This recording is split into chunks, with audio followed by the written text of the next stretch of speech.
Hi, I'd love to talk to you a bit about Pandora's box. I know that some of you have opened it wide and others have just had a little peek inside.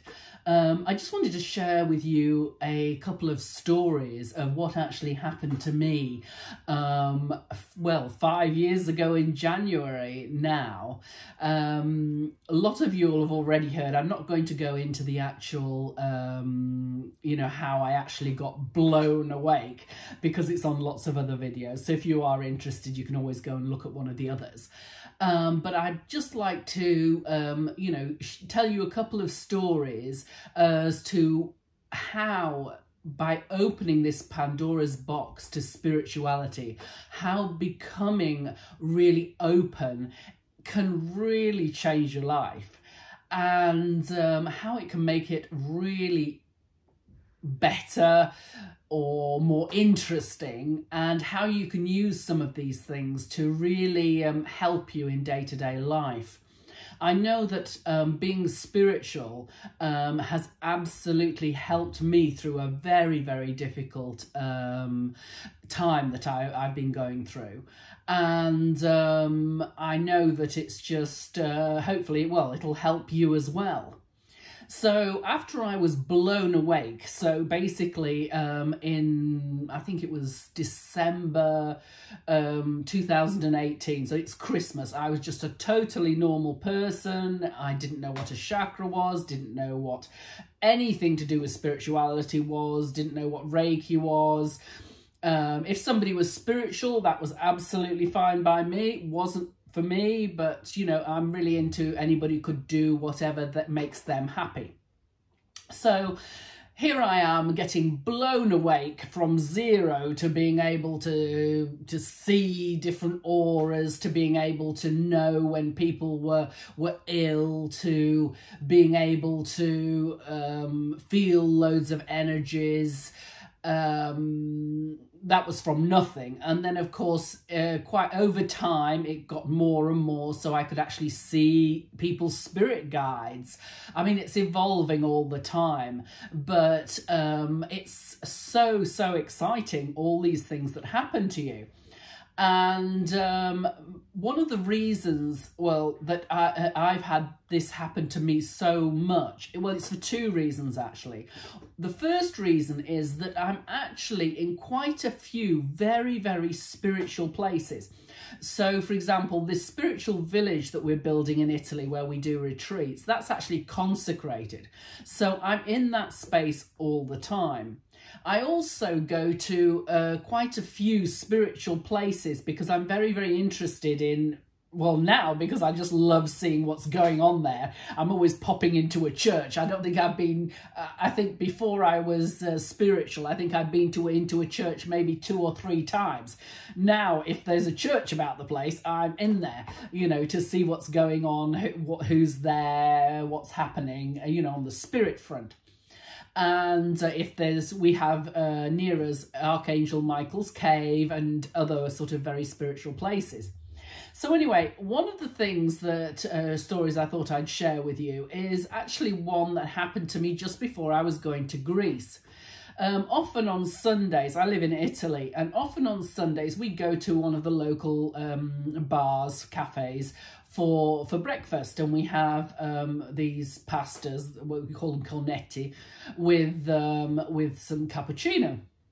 So I often go there with my husband, and then afterwards I'll go into a cathedral that's nearby. So anyway, I went into the cathedral, and I sit at the back, and sometimes there's mass going on and sometimes there isn't. Often there is, because it's usually Sunday morning that I go in.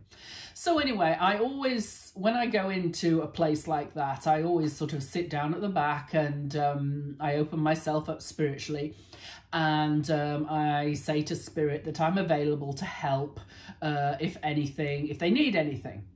So, and then, you know, sometimes a lot of things happen, sometimes nothing happens, sometimes I'm just sort of sitting there.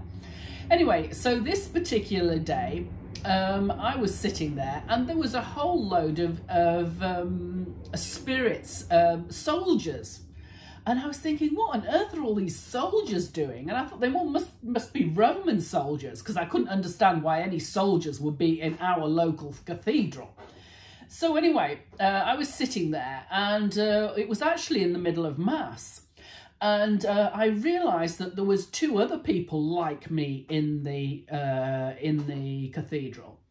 And these soldiers were sort of waiting for something. And then I realised that they were actually waiting for the gate to open so they could go through to the next life. So anyway, there was another lady at the front of the church, and there was another man, I think, to sort of further at the back.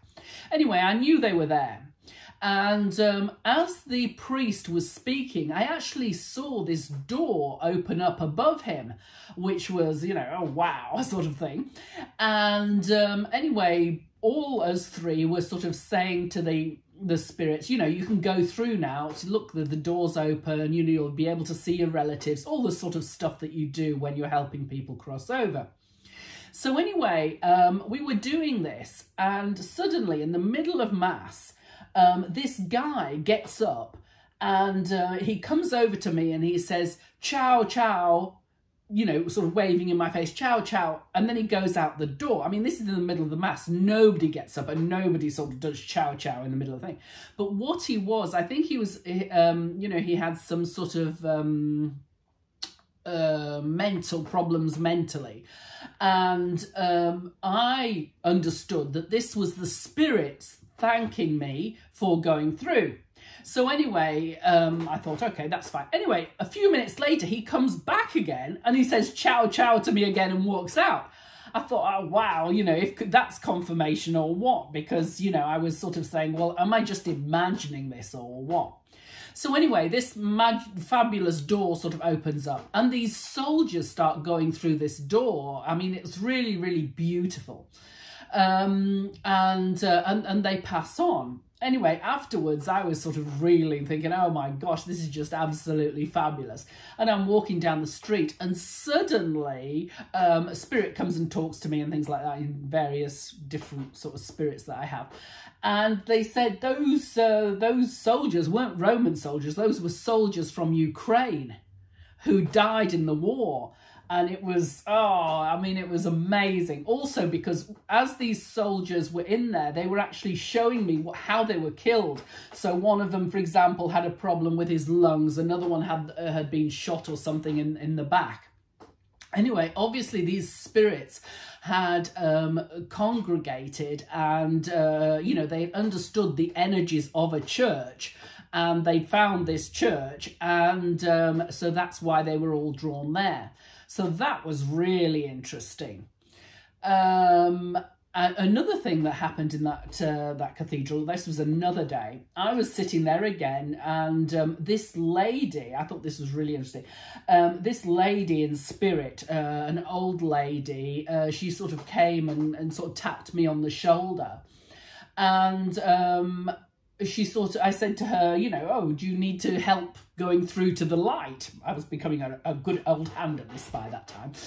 Anyway, she didn't reply. So I said, well, look, you know, take my hand. So mentally, I sort of took her hand and I was taking her to the, again, the Mass was being said and the priest was at the front. So I thought, well, I was taking her over to the priest because, you know, a door would open up at the priest, on top of the priest. I mean, it wasn't open at the time, but I thought, well, by the time I got there, it'll probably open. So what actually happened was, I was taking her towards the front, and suddenly this light comes through, it hits her, and takes her, just like that, oof. And I was just, what? I could not believe it. First of all, I never knew that the light could actually follow people. And next of all, I'd always seen them like in the films, you know, they go gently into the light and they go down this corridor and things like that, which was actually what I'd seen, you know, the time before when I was helping those soldiers. But this, she just went poof. And that was really, really interesting, because whenever something like that happens to me, usually I go online or a spirit comes and tells me what's happened and why it's happened. So I was actually listening to Sadhguru, who's an Indian yogi, and literally the day after he was speaking about how different people died and their spirits left in different ways. So that again was real confirmation, because I didn't know about that beforehand. And this was confirmation afterwards that this is what's happened. So that was really, really interesting. Anyway, what I've actually, one of the reasons that I'm here on Earth is to help with the spiritual awakening, and to help people, you know, with their gifts and things like that, and to have more experiences. And so what's actually happened is that I've been very, very lucky to meet a lot of very interesting people, and one of them is actually a Nepalese yoga master from Nepal called Siriananda. And basically we are going to be having this fabulous Nepal spiritual experience retreat.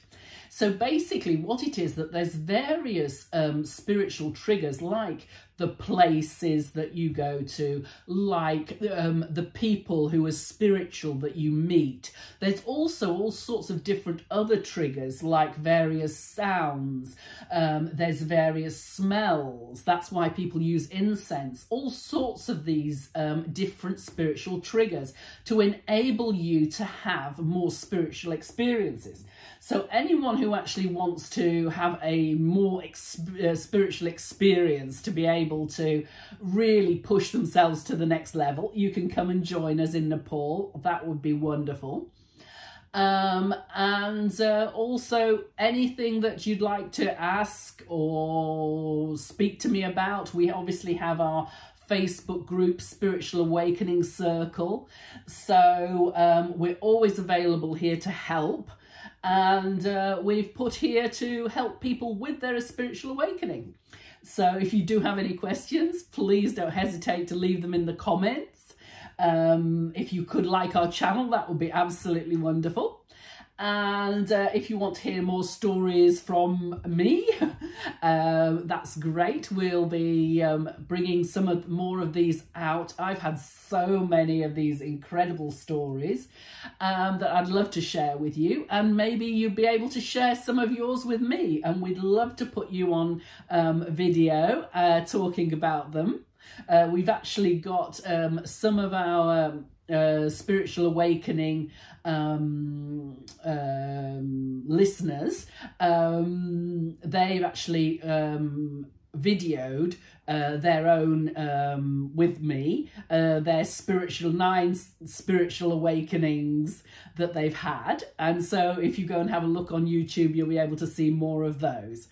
Anyway, it was lovely speaking to you, so I'll just say goodnight for now.